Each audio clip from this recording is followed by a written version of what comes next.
The first hint of something extraordinary arrived in the quiet hum of the Earth Space Monitoring Center.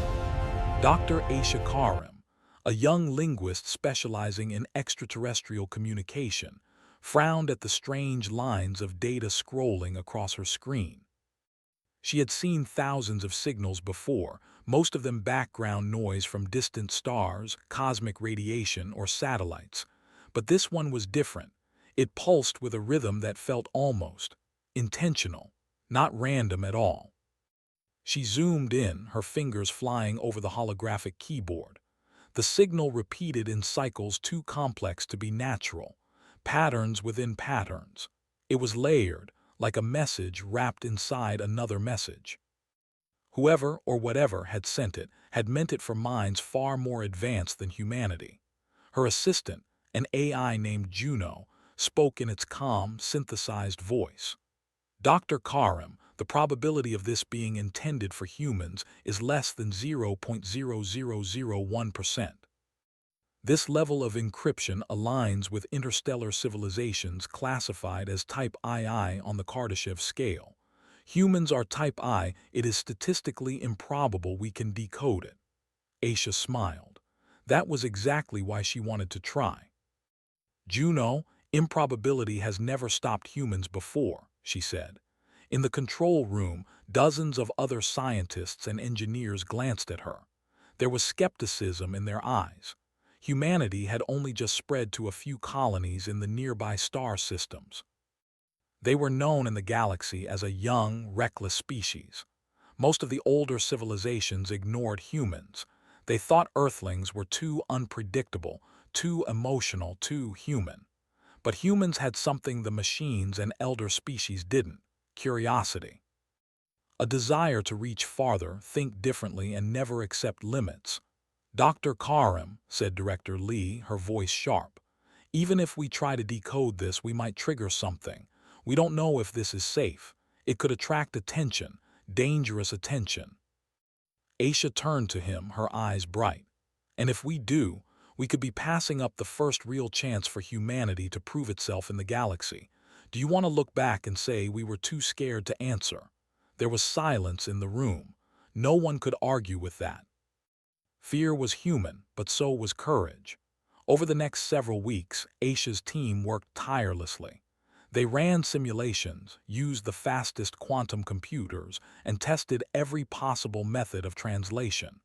Other civilizations, communications were mostly binary or visual patterns. But this signal was like a puzzle within a puzzle, requiring not only logic but imagination. Slowly, piece by piece, the humans began to understand. The first layer of the signal contained mathematical constants, pi, the Fibonacci sequence, prime numbers. Beneath that, they discovered what appeared to be star charts, pointing to a region beyond the Orion Arm. And deeper still, there was something else, a complex sequence that seemed to describe a method of communication using multidimensional encryption. Aisha leaned back, exhausted but thrilled. "It's beautiful," she whispered. "They weren't just sending data, they were sending art, logic shaped into language, and they didn't expect us to understand." "Probability of comprehension," Juno said, "remains extremely low. Humans are still in the experimental range." "Exactly," Aisha said. "We're experimental. That's why we might succeed where others failed." Finally, after months of preparation, they built a signal response transmitter capable of sending a reply encoded in the same multidimensional format. Every calculation was checked and double-checked. Every precaution was taken. Still, there was no way to know how the sender would react.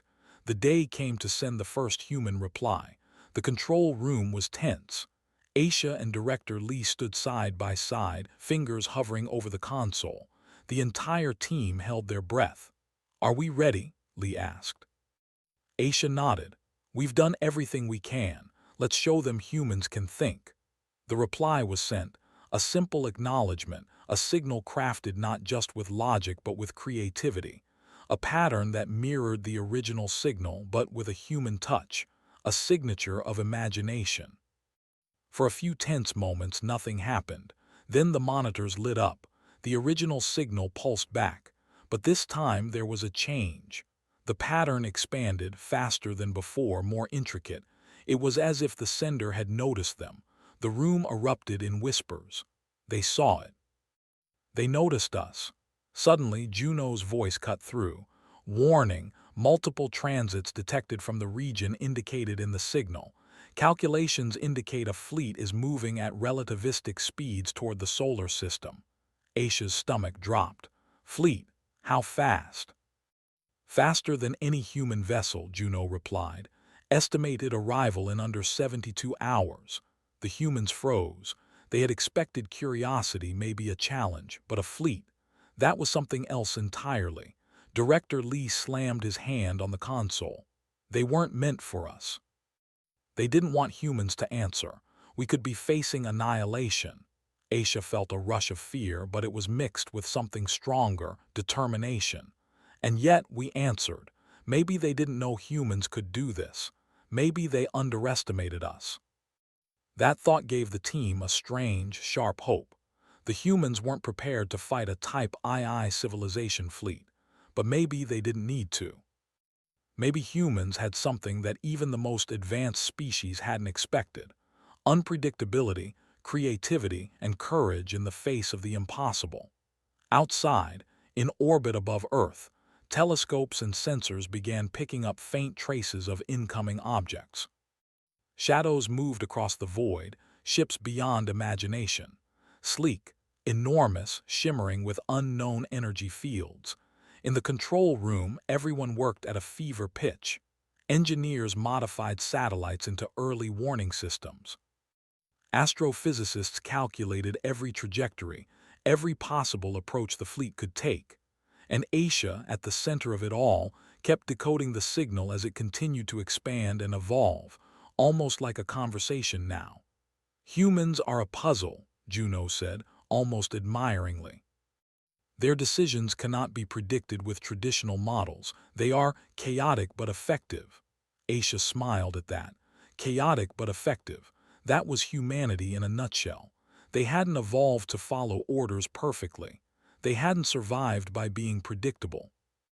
And now, maybe, that very trait could save them. Night fell across Earth, but no one slept. The first message humans had sent into the stars had been received, and now the galaxy was watching. And for the first time, humans realized something astonishing. They were no longer insignificant. They were noticed, and that was both terrifying and exhilarating. As the fleet drew closer, the question hung in the air, unspoken but felt by everyone. Could humans survive a first contact that was never meant for them? Aisha's fingers hovered over the console once more. She knew one thing for certain: humans would not go quietly. They would answer, and whatever came next, they would do it in the only way humans knew how: boldly, creatively, and without fear of being underestimated. And so, in the quiet hum of the Earth Space Monitoring Center, with the stars outside turning bright with approaching vessels, humanity's recklessness became their greatest strength. The signal had not been meant for them. But they had answered anyway. The Earth shivered under the first signs of an approaching fleet. It was not the slow, majestic drift of distant stars, but the precise, purposeful movement of machines far beyond human imagination. Sensors picked up streaks of energy folding through space, faster than light, or at least close enough to defy human understanding. In the command center, Aisha Karim and Director Lee stood at the front of the room, surrounded by walls of screens displaying the alien approach. The room buzzed with tension. Scientists and engineers moved like a single organism, every action precise, yet anxiety was palpable. "They're huge," said Lieutenant Marco Diaz, pointing at the main monitor. "Hundreds of ships. And the energy signatures, they're unlike anything we've cataloged. Their engines are, I don't even know how to describe it. They don't just move, they bend space around them." Juno, the AI, interjected calmly. "Analysis suggests this fleet is fully armed and optimized for rapid deployment. Their response time to human signals is calculated to within microseconds. They are not approaching in a peaceful formation. This is a calculated inspection or attack. Probability of hostility, 78.4%. Aisha clenched her fists. She didn't like those odds, but fear had never been humanity's only response. Resourcefulness had often been stronger. Humans might be young in the galaxy, but that did not mean they were weak. Director Lee paced. We have no chance to outrun them. Our ships are nothing compared to theirs. Even our orbital defenses, they would be torn apart in seconds. We have to think differently. We have to use what they do not expect. Unpredictability, Aisha said. Humans are good at that. Outside, the alien fleet shimmered into view in Earth's orbit. Each ship was enormous, metallic, and impossibly sleek. They were arranged in formations that defied conventional physics. And yet, despite their terrifying appearance, the humans saw patterns, flashes of logic and artistry in the alien engineering, a hint of the intelligence behind the fleet. The first communication attempt came minutes later. A massive pulse of light shot from the alien flagship toward Earth. It was not language as humans knew it. It was raw, mathematical, and terrifyingly precise. Aisha leaned over her console, translating. "They're asking why we replied," she said, voice trembling. "They didn't expect us to answer. They think we were too primitive to notice the signal." Juno analyzed the pulse. "Correct. The aliens classify humanity as a Type I anomaly. Our behavior is unpredictable by their models. They assumed we would ignore the signal or fail the initial translation. Humans succeeded, which is now causing them to recalculate their strategy." For the first time, a strange realization washed over the command center. The aliens did not approach to destroy, at least not yet. They approached to assess. The humans had passed the first unspoken test, but what came next? "We need to buy time," Lee said. "We need to show them that humans are more than they expected, and maybe, just maybe, we can survive this first contact." Engineers worked feverishly. Satellites were repositioned, sensors recalibrated, and experimental defense systems activated. Humans had no weapons capable of matching the alien fleet, but they had improvisation. They could use solar arrays, orbital drones, even the natural environment of space itself in ways no advanced species might predict. Aisha worked with her team to respond again, sending a more sophisticated pulse back to the fleet. This one contained not only mathematics but human symbols, representations of music, art, and stories. It was not a threat nor a plea. It was a demonstration of humanity's mind. Juno warned they will notice immediately. Response time, under 3 seconds. 3 seconds later, the pulse returned. But it was different. The fleet's pattern shifted, almost as if the ships themselves were moving in reaction to the signal. Their formation adjusted to mimic a human concept: symmetry, chaos, creativity. It was not mimicry of a battle formation, but something more abstract. "They're curious," Aisha whispered. "They're trying to understand us." Lee nodded slowly. "We've never seen curiosity from a fleet that size before. Most species would either ignore us or destroy us immediately." And yet, the tension remained. The alien ships were still armed, still capable of erasing Earth in minutes. Humans had no idea how the aliens would interpret their next actions. It was then that a breakthrough came. Lieutenant Diaz, monitoring the alien fleet's energy signatures, noticed a pattern in their communication. "They're testing us. The pulses, they're not attacks. They're calculations. They want to see if we can adapt under pressure. This is a simulation. We're in their test." Aisha's eyes widened. "A test, but we're not the intended species. This wasn't meant for us." "Exactly," Diaz said. "But we answered anyway. That's why they're recalculating. We passed the first hurdle without even realizing it." For the first time, the humans felt a surge of confidence. They were young, unpredictable, and messy, but those very traits made them impossible to anticipate. The fleet, vast and brilliant, was struggling to understand them. "What do we do next?" Lee asked. Aisha tapped on her console. We show them more, not just intelligence but creativity. Humans survive by improvising. We don't just follow rules, we bend them, break them, and make new ones. That's what we'll show them. The next hours were a frenzy of innovation. Engineers adapted satellites into a dynamic display of lights, shapes, and pulses, an abstract dance in orbit. Scientists encoded human art, music, and literature into multidimensional pulses. Even simple concepts like humor were transmitted in quantum-coded bursts. The alien fleet responded. Their ships adjusted positions, creating formations that mirrored human patterns. It was as if they were learning, trying to grasp what humans were. "They're analyzing us," Juno said. "Their fleet's AI is recalculating behavioral models. Humans are outside predicted parameters. They cannot classify our responses accurately." And then, something extraordinary happened. The flagship's energy signature began to change. It was no longer a uniform pulse, but a sequence that resembled acknowledgement, almost like respect. The aliens had never encountered a civilization that responded with unpredictability and creativity in the face of potential destruction. Aisha realized the truth. Humans had not only survived the initial contact, they were impressing the fleet.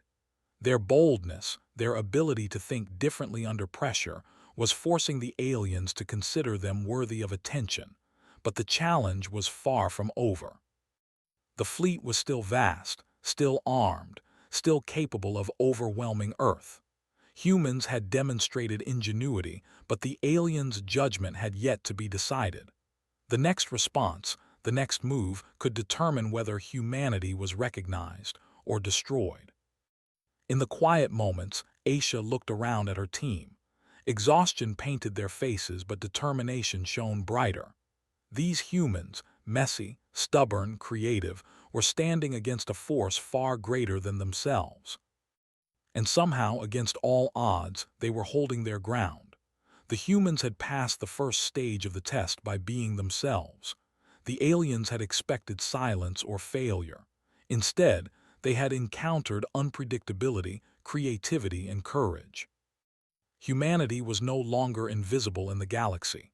Outside, the alien fleet hovered, massive and imposing, yet hesitant.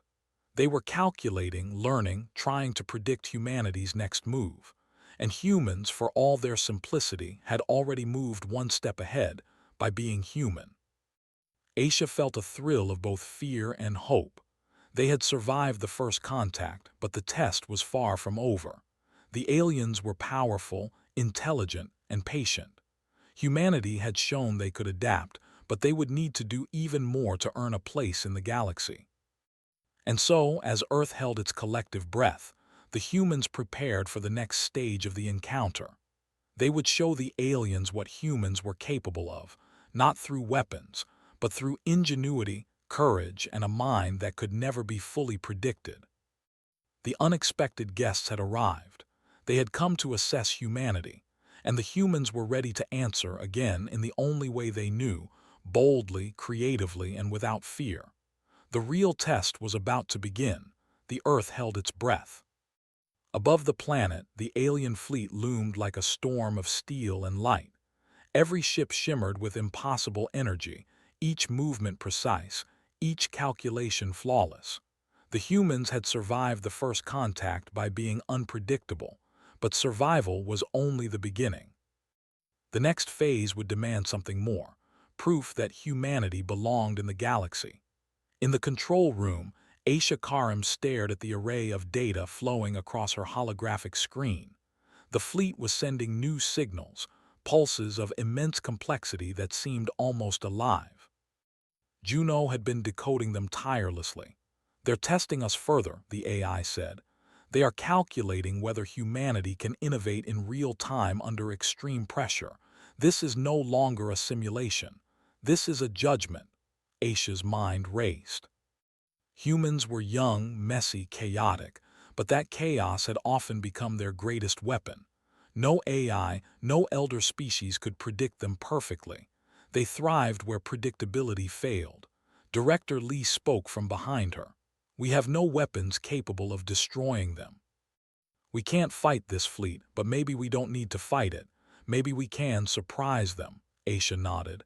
"Exactly. This is a test of ingenuity, not firepower. They want to see if we can think beyond the rules. We have one chance." The team worked quickly. Using satellites, orbital drones, and the planet's natural magnetic field, they created a complex system capable of sending multidimensional pulses. But this time, it wasn't just art, music, or math. It was human problem-solving, abstract reasoning in its purest form. "We're going to solve the test live in real time," Aisha said. "Not by brute force, not by logic alone, but by thinking like humans think, creatively, unpredictably, and with empathy." The first pulse was sent. The fleet responded almost immediately, mirroring the signal in a vast display of energy and motion. Then came another pulse, a pattern that seemed impossible to decode. Even Juno paused, analyzing probabilities, running simulations, trying to predict the next human move. Aisha smiled. "Let them try to predict us. That's the point." Hours passed. The human team worked tirelessly, sending one pulse after another.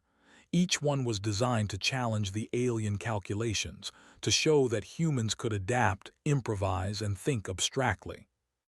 Where the aliens expected repetition, humans created variation.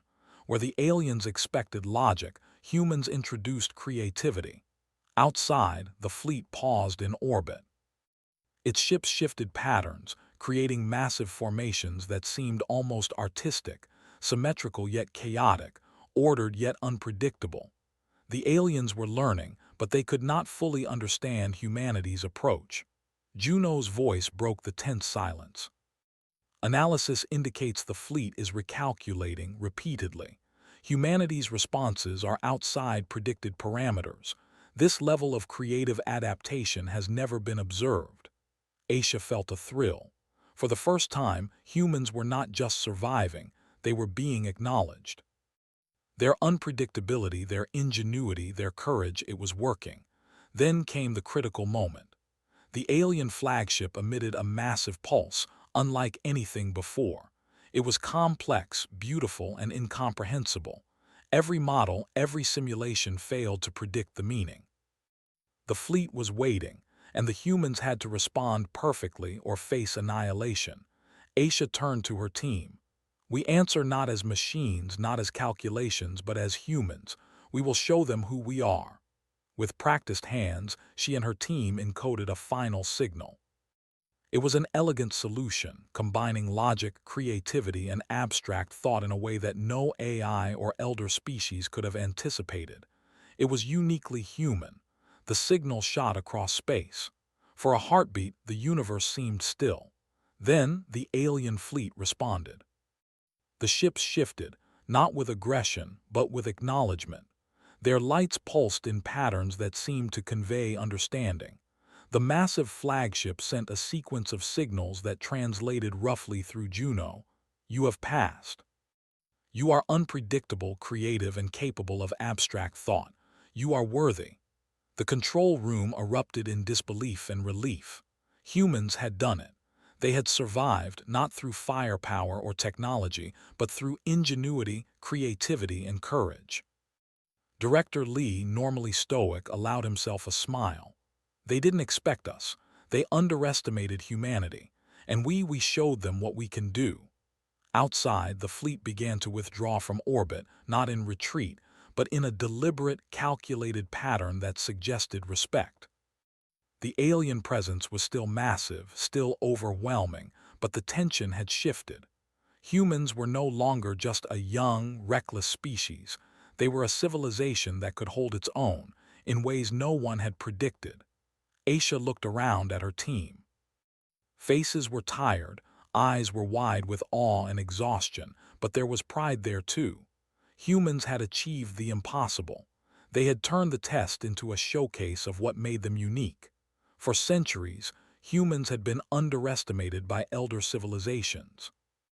They had been seen as chaotic, emotional, and unpredictable in ways that made them inefficient. But in this encounter, those same traits had become their greatest strength. The final message from the alien flagship confirmed it. Humanity was now recognized as a species capable of thinking beyond rules, capable of creativity and unpredictability. They were being invited, not just observed, not just tolerated, but acknowledged as a species worthy of partnership in the galaxy. Aisha felt a rush of emotion. Humanity had survived first contact, not through violence but through the essence of what it meant to be human: imagination, courage, and adaptability. And then a thought struck her. Humanity had answered the signal when it was not meant for them, but now they had a choice. They could send their own signal, one of their own making, to the galaxy, a signal that said, "We are here, we are human, and we are ready." The room fell silent. Outside, the alien fleet shimmered like stars, still powerful, still imposing. But the humans no longer felt fear. They felt pride. For the first time, they realized something extraordinary. Being underestimated was not a weakness, it was an advantage. Humans were unpredictable. Humans were resilient. Humans were extraordinary. And the galaxy had just noticed. As Aisha tapped on the console to prepare the first human-initiated signal beyond the Orion arm, she knew one thing. Humanity had answered the call in the only way they could: boldly, creatively, and without fear of being underestimated. The aliens had tested them. Humans had passed, and the next chapter of humanity among the stars was just beginning. For the first time, Earth looked up at the night sky not with fear, but with hope, and a new understanding of what it meant to be human in a galaxy full of wonders.